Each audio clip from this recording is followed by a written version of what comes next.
All right, Jackson, you're all set up, man. You're about to break Baba's heart. What are you doing?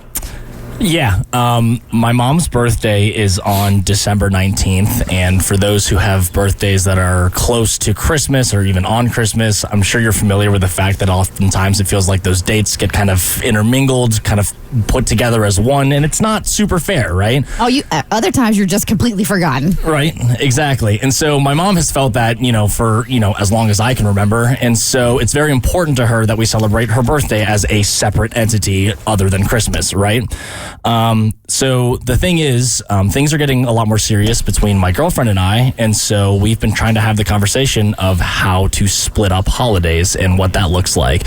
So I'm curious for the people who are in, long-term relationships here on the show of like how you handled the conversation with splitting up holidays.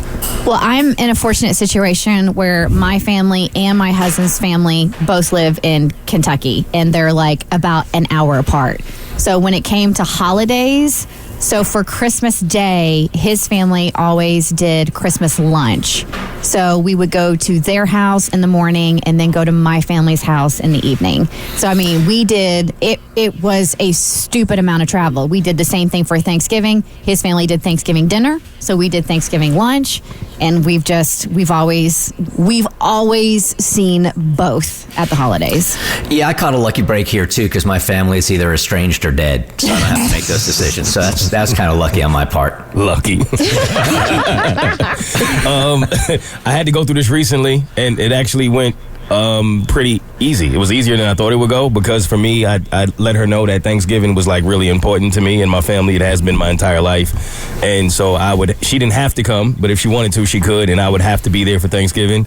And she said, no problem. I guess that means you're spending Christmas with me and my family, right? And I said, yeah, that's what I was doing. And I figured if I give one, I got to take one. So that's the way it worked out. And some people do that. They alternate. Like one year it's Thanksgiving at one house and Christmas at the other, and then the next year you swap.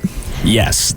I guess I've been lucky in the sense that I haven't had to have this conversation yet because I can't find a man to love me. But I will say the family members that I know that have been really successful with this, and this is with their spouses, so I guess it makes more sense that it's going to be for the long haul, but they have their families on a schedule. So kind of like what Kristen said, like, okay, we'll alternate, but so you know what to expect. You know that next Christmas I'll be there so that you don't have to consistently have the conversation. You just know that next year we won't be here.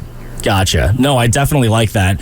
And obviously, in my mom's head, the best case scenario would be that we spend all the holidays with them, which obviously is not super feasible. And so this year we were kind of, hashing it out and planning. And so the compromise that we came to was basically I'd be spending the week prior to Christmas with her family in Philly.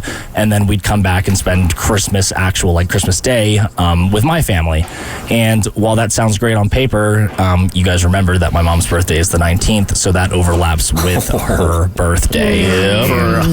It's tough, right? And so I'm having to, I want to have a conversation with her and sit her down and basically be like, our family has been huge on Christmas, especially traditions, since, I was a kid. And so we've held fast to those forever. And any deviation has been seen as like some sort of bad year, essentially. And so I want to let her know that moving forward, things aren't going to be exactly how they've always been. And I just want to know any advice on how to drop this bomb on her. So Abby, months and months ago, I forget the exact phrasing that she used, but this is going to be one of those conversations where you're going into it and it's not going to be great. Like, you just have to know your bar has to sort of be set at, there's going to be tension, your mom's not going to be happy, and there's nothing you can do about that. 100%. And it's just like any normal aspect of growing up. Like when you went away for college, I know for my mom, that was a really hard transition. And it's not because going away to college and not being around all the time is a bad thing, but it's a good thing that your parents really care about you and want you around for everything. So yeah, I think you just have to set your expectation that this is going to be really uncomfortable change where your mom is going to feel out of control, which might even heighten the intensity of the emotions. But going into the conversation, always lead with the good. I'm so excited that I get to spend Christmas with you guys this year and my girlfriend and blah, blah, blah.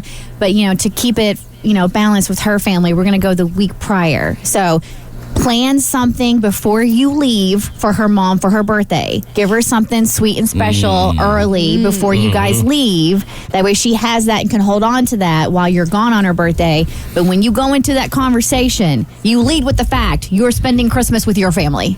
No, that is great advice. I've been guilty in the past of accidentally scheduling like a trip over the weekend that her birthday falls on, and it has never gone over well. But yes, it's a good idea to get ahead of that and celebrate, ahead of time. Do plan something. Don't go in empty-handed. I did that, and I told my mama, and she cried. It was Damn. it was dirty. Actually, she shouldn't have did that. That really broke me, man. Good luck. Okay, I'll keep that in mind. Thank you. The Bert Show.